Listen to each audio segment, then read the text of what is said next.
ଦଶ ବର୍ଷ ପରେ ଜମି ପାଇଲୁ ହାତରେ, କାରଣ 10 ବର୍ଷ ହେଇଗଲା ଏଇ ଜମିଟା କିନ୍ତୁ ଅଲଗା ଲୋକଙ୍କୁ ବନ୍ଧାରେ ଦେଇଥିଲୁ। କାରଣ ଆମ ଘର ପରିସ୍ଥିତି ଏତେ ଖରାପ ଥିଲା, ଆମେ ଜମି ବନ୍ଧା ରଖିବା ପାଇଁ କିନ୍ତୁ ବାଧ୍ୟ ଥିଲୁ। ଦେଖନ୍ତୁ ସାଙ୍ଗମାନେ, 10 ବର୍ଷ ପରେ କିନ୍ତୁ ଜମିଟା ପାଇକି ଆମେ କି ଚାଷ କରିଛୁ ସେଇଟା ଏକା ଦେଖେଇବୁ। ଆଉ ଆମ ଗୋଟେ ଜାଗାରେ କିନ୍ତୁ 4 ଏକର ଗୋଟେ ସାଙ୍ଗରେ ଜମି ଅଛି, ଆଉ ଗୋଟେ ଜାଗାରେ କିନ୍ତୁ ସେମିତି 3 ଏକର ଜମି ଅଛି। ଆଜି କିନ୍ତୁ ଯେଉଁ ଜାଗାରେ 4 ଏକର ଅଛି ସେଇ ଜାଗାରେ ଏକା ଆସିଲୁ, କ'ଣ କ'ଣ ଚାଷ ଲଗା ହେଇଛି ସେଇଟା ଏକା କହିବି। ଫାର୍ଷ୍ଟରେ ଦେଖିଲେ ଧାନ ଗଛ ଯାକ କିନ୍ତୁ ଧାନ ଭଲ ହେଇଛି। ଏଥର କିନ୍ତୁ ଫଳନ ଭଲ ହେଉଛି ସମସ୍ତଙ୍କର।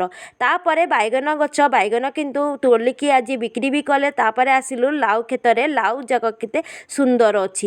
ଆଉ ଗଛ ଯାକ କିନ୍ତୁ ବେଶୀ ପାଣିରେ ବେଶୀ ବର୍ଷାରେ କିନ୍ତୁ ଏମିତି ହେଇଯାଇଛି। ତାପରେ ଆସିଲୁ ଶିମ୍ବ ଗଛ ପାଖରେ, ଶିମ୍ବରେ କିନ୍ତୁ ପୋକ ଧରିଛି, ସେଇଟା ପାଇଁ ବାଛିକି ରଖା ହେଉଛି। ଆଉ ଆଜିର ମିନି ବ୍ଲଗଟା କେମିତି ଲାଗିଛି